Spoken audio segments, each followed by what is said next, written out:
प्रेम से बोलिए शंकर भगवान की जय। माता गौर पार्वती गणपत ललनमा की जय। हर हर महादेव। देव अधिदेव महादेव जी के चरण में प्रणाम करती हूँ, मेरा प्रणाम स्वीकार हो। माता गौर पार्वती के चरण में प्रणाम करती हूँ, मेरा प्रणाम स्वीकार हो। गणपति ललनवा के चरण में प्रणाम करती हूँ, मेरा प्रणाम स्वीकार हो। सब देवी देवताओं के चरण में प्रणाम करती हूँ, मेरा प्रणाम स्वीकार हो। माता और पिताजी के चरण में प्रणाम करती हूँ, मेरा प्रणाम स्वीकार हो। सब गुरु भैया बहना के चरण में प्रणाम करती हूँ, मेरा प्रणाम स्वीकार हो। गुरु भाई बहना, मैं आप लोग को एक बहुत सुंदर कथा सुनाने जा रही हूँ। बड़ा दर्द भरी कथा है और देखिए भक्ति क्या होती है। भगवान किस रूप में दर्शन देते हैं। कथा को जब सुनिएगा पूरा तब आपको पता चलेगा भगवान कैसे भक्त को दर्शन देते हैं। तो चलिए बिना देर किए आपको हम कथा सुनाते हैं, कहानी को शुरू करते हैं। एक गुरु भैया थे, वो रिक्शा चलाते थे। गुरु भैया रिक्शा चलाते थे प्रतिदिन। गुरु भैया का 4 संतान था, 3 लड़की और 1 लड़का। गुरु भैया अपने संतान से बड़े खुश थे। प्रतिदिन वो रिक्शा चलाते थे और जो भी होता था 10 रुपया, 20 रुपया, 50 रुपया कमा के लाते थे। उसी से नून तेल साबुन सरफ हरी बीमारी खावा खर्ची सब कुछ होता था। कभी चूल्हा जलता था और कभी नहीं जलता था। लेकिन जो गुरु भैया थे रिक्शा चलाने वाला दीदी, वो भगवान के शिव भक्त थे, भगवान के भक्ति करते थे। वो भगवान को गुरु बना लिए थे और भगवान उनका गुरु थे, भगवान का वो शिष्य थे। धीरे धीरे समय व्यतीत हो रहा था।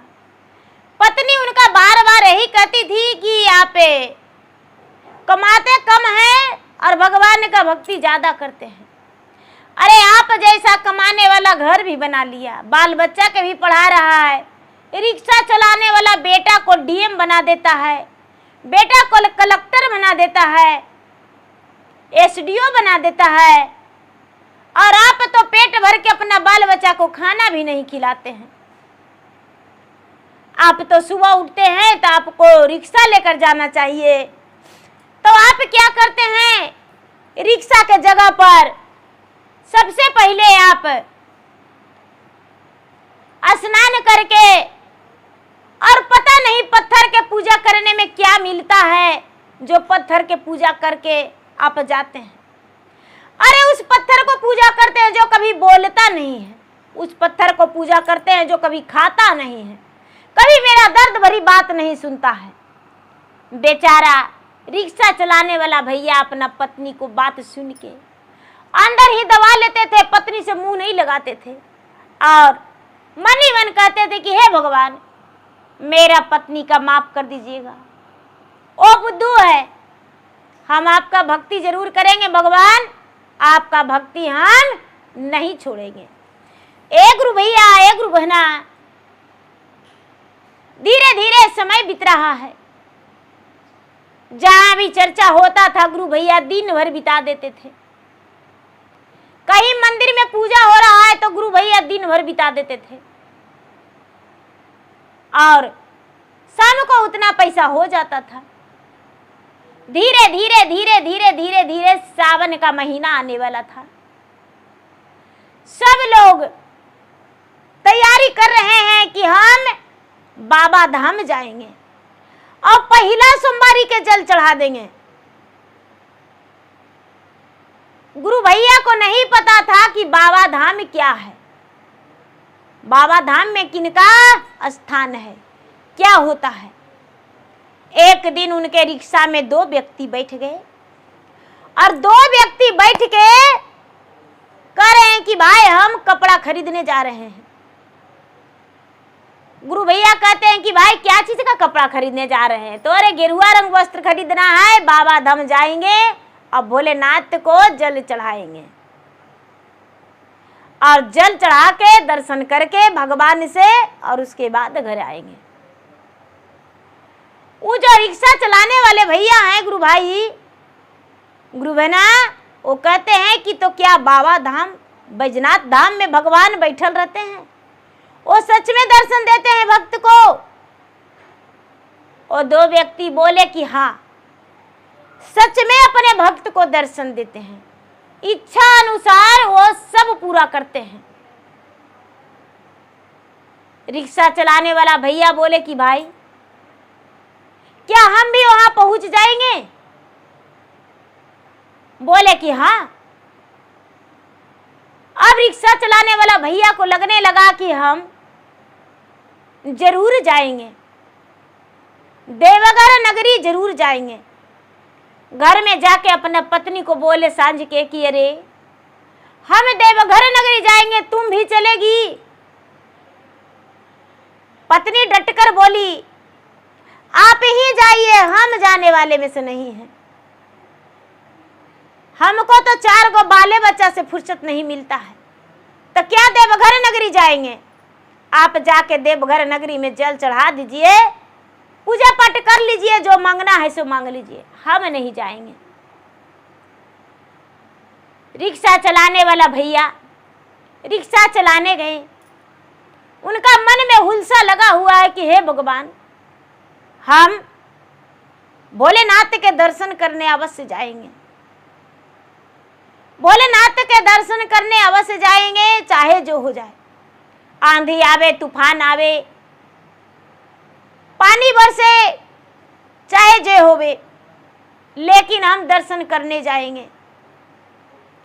ए गुरु भैया, ए गुरु बहना, एकदम उतावला हो रहा है मन उसका। रिक्शा चलाने जाते हैं लेकिन 1 रुपया भी नहीं बच रहा है।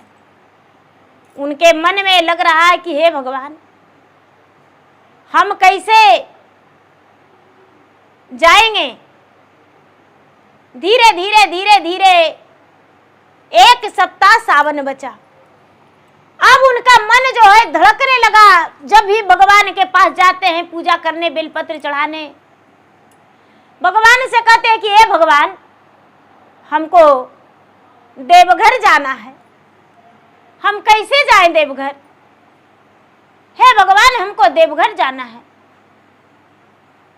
अब 8 दिन समय बचा है, 7 दिन समय बचा है भगवान, 6 दिन बचा है। लोग कहते हैं कि पैदल जाना पड़ता है, तो हम कैसे जाएंगे? एक गुरु भाई बहना, शंकर भगवान सोचते हैं कि यदि भक्त के विश्वास हम तोड़ देंगे तो बहुत बड़ा गलत होगा। इस भक्त को विश्वास हमको नहीं तोड़ना है। भक्त के विश्वास तोड़ देंगे तो फिर मेरा भक्ति कौन करेगा? शंकर भगवान एगो बूढ़ा के रूप धारण कर लिए। कहते हैं कि ऐसे इसको देंगे तो लेगा नहीं। बूढ़ा के रूप धारण कर लिए और रास्ते पर बैठ गए। कहते हैं कि बेटा, हमको ले चलेगा? रिक्शा वाला भैया बोले कि बाबा, आपको कहाँ जाना है? तो रे, हमको जाना तो है बहुत दूर, लेकिन उतना दूर तू पहुंचा नहीं पाएगा।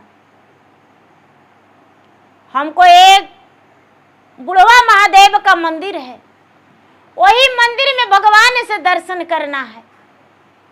बेटा, हमको अपना रिक्शा पर बैठा लो। बाबा, ठीक है, बैठ जाइए, ऐसे भी हमको बोहनी नहीं हुआ है। बाबा कहते हैं कि देखो बेटा, बोहनी हो या ना हो, मेरे पास 1 रुपया नहीं है। हम बोहनी करने को लिए नहीं बैठे हैं। यदि पैसा चाहिए तो हमको उतार दो। बेचारा बोला कि ए बाबा, जे आप एगो बैठवो किए हैं, उतार कैसे देंगे? पैसा देना होगा दीजिएगा, नहीं देना होगा नहीं दीजिएगा। हम नहीं उतारेंगे, जहां जाना होगा वहां हम आपको छोड़ देंगे। शाम होने वाला था दीदी, जो बाबा हैं वो बैठ गए बूढ़ा रूप धारण करके, मंदिर के पास से छोड़ दिए। मंदिर के पास से जब छोड़ दिए तो मंदिर एकदम सन्नाटा जगह पर था। रिक्शा वाला भैया सोचते हैं कि यहाँ से हो सकता है वो वापस जाएंगे, और रुकल हैं। शाम हो गया, 1 घंटा रात चल गया। रिक्शा वाला भैया सोचते हैं कि जाके देखते हैं मंदिर में बाबा क्या कर रहे हैं। जाके देखते हैं तो बाबा वहां फिर से बैठ गए। क्या तुम लौट कर नहीं गया है? बाबा आपको यहाँ छोड़ दिए, इस सन्नाटा जगह पर कैसे आप रह सकते हैं? चलिए आपको ले चलते हैं जहाँ घर होगा वहाँ।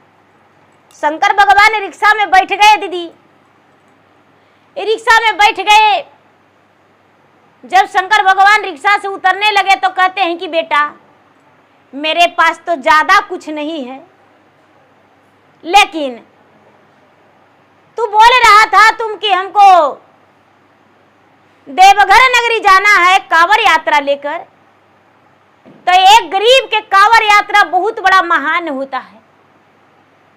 लो बेटा एगो हम झोली देते हैं, इस झोली में अरे हमको मांगल चांगल होगा तनी मनी कुछ रुपया, ये रख लो बेटा, इसको घर जाके खोल के देखना और किसी को मत बताना, घर जाके खोल के देखना। बेचारा गुरु भैया जो थे, रिक्शा वाला भैया, बाबा के बाजार में ले जाके छोड़ दिए। बाबा तो उतर गए, बाबा तो अदृश्य हो गए, अपने स्थान पर चले गए बाबा। रिक्शा वाला भैया गए अपना घर और जाके स्नान करके वो कोना में दुबक के देखते हैं तो देखते हैं कि खाली उसमें नोट भरा हुआ है। देख के उनका दिल गदगद हो गया कि रे कोई तो मेरा मदद किए, मेरे पास पैसा नहीं था, बाबा बहुत सारा पैसा हमको दे दिए, चलो कोई बात नहीं, मेहनत का कमाई लिए हैं। बाबा खुदे बोले थे किसी से मत कहना। सवेरा हुआ तो अपना पत्नी से कहते हैं कि देखो मेरे लिए रास्ते का कुछ खाना बना दो और हम देवघर जा रहे हैं। पत्नी बोली कि घर में 1 रुपया नहीं है, आप देवघर कैसे जाएंगे?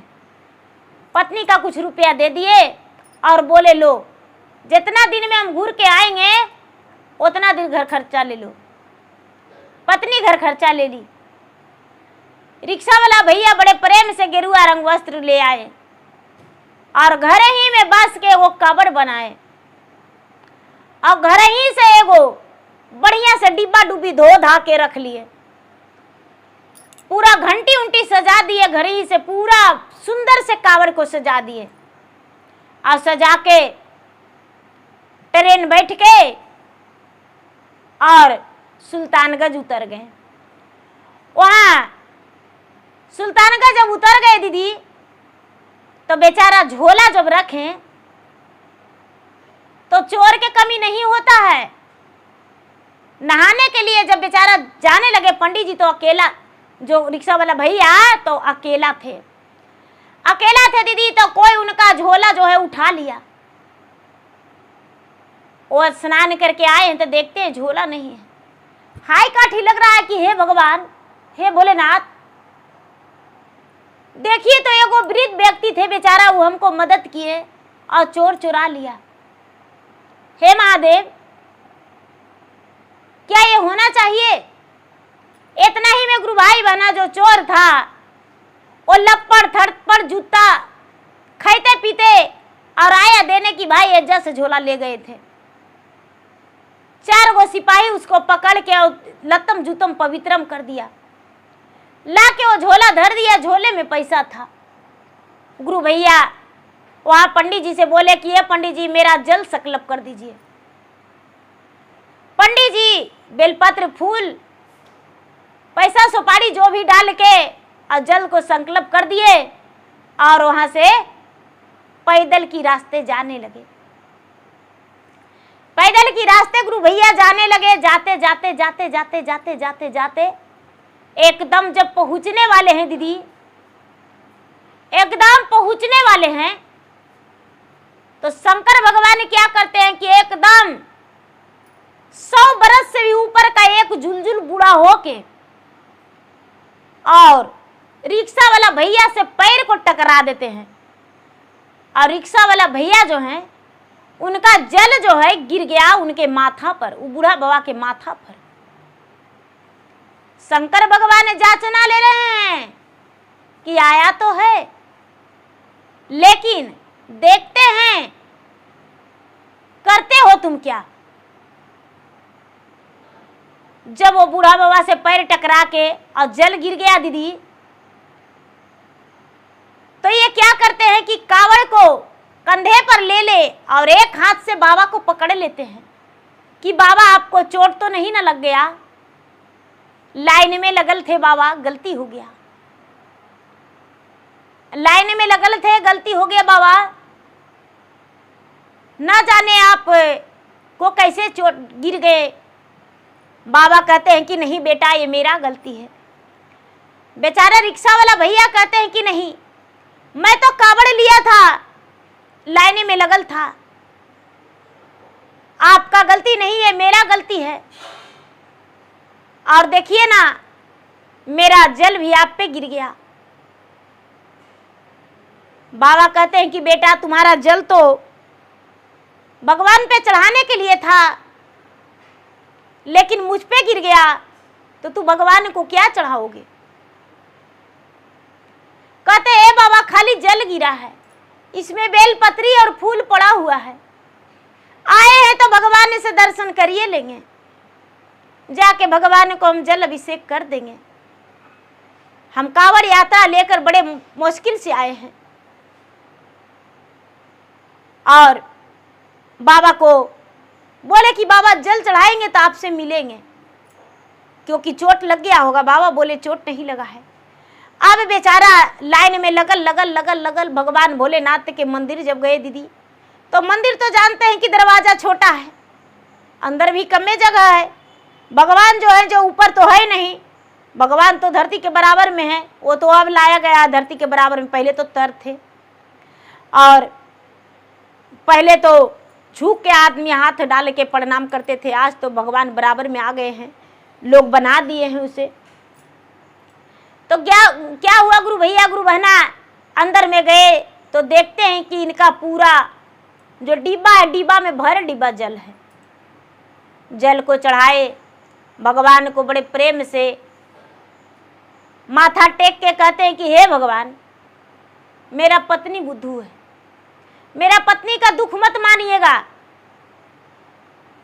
एगो बूढ़ा बाबा गिर गए हैं, उनका चोट भी लग गया होगा भगवान, तो आप उनका दर्द हर लीजिएगा।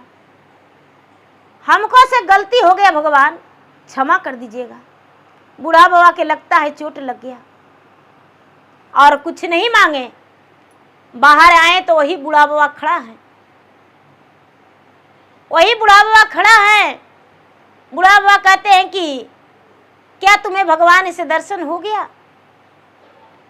बोले कि भगवान तो मंदिर में नहीं थे, भक्त बहुत मनी थे, टेला टेली हो रहा था, लेकिन भगवान नहीं थे। भाई जैसे हम मंदिर में पूजा करते थे उसी तरह जल चढ़ा के आ गए। भगवान जो है वही बूढ़ा बाबा, एकदम इनका नजर में लग रहा है कि अरे बूढ़ा बाबा नहीं है, इनका तो बड़े बड़े दांत है, बड़ा बड़ा जटा है, हाथ में तिरछुल डमरू है, कमर में मिर्गा छाला है, पैर में चंदन का खड़ाऊ है, और बाबा ये खड़े हैं।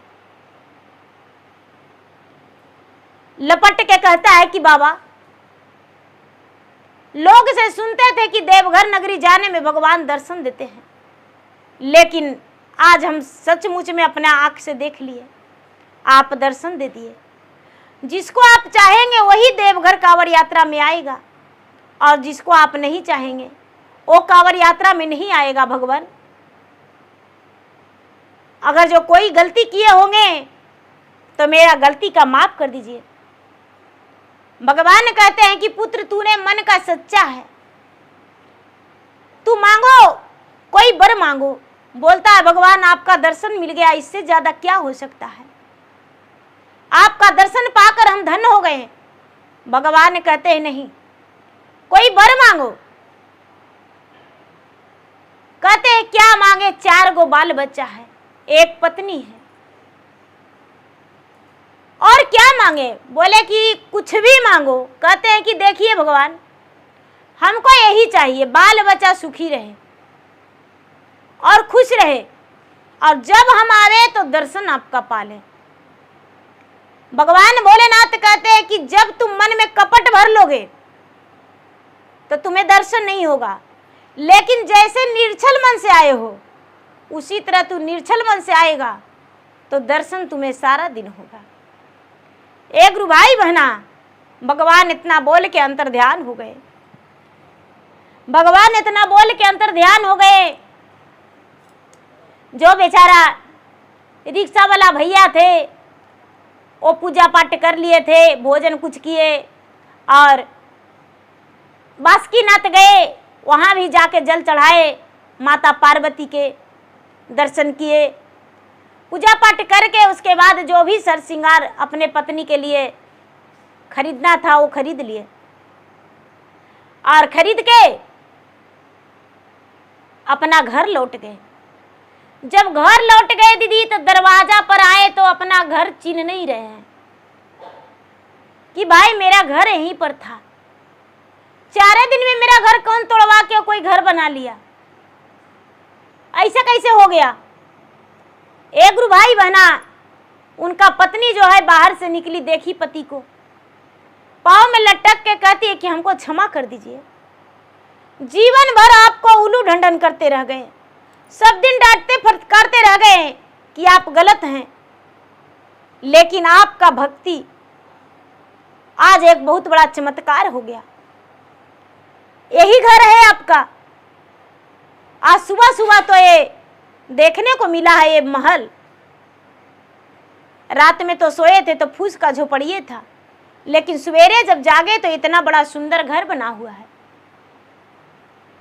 रिक्शा वाला भैया बोले कि देखो, तूने सारा दिन हमको कोसते रहती थी, लेकिन भगवान के भक्ति में सुख है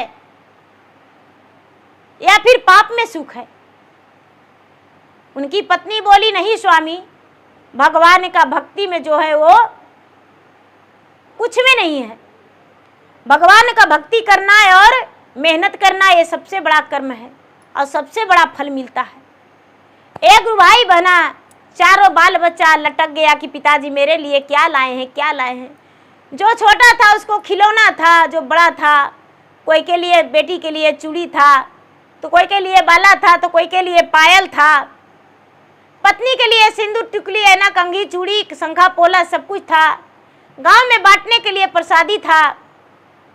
अब बेचारी रिक्शा चलाने वाली की पत्नी उस दिन से भगवान के भक्ति करना शुरू कर दी। गांव वाले लोग पूछने लगे कि भाई कौन सा तूने इतना बड़ा काम किया जो तुम्हारा रातों रात इतना बड़ा घर बन गया?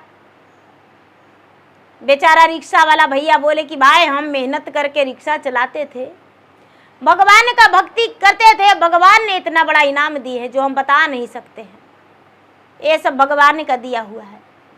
अब सालों साल रिक्शा वाला भैया देवघर नगरी जाने लगे और पूजा पाठ करने लगे, और भगवान उन्हें दर्शन देते थे और भगवान उसे दर्शन देकर आशीर्वाद देते थे।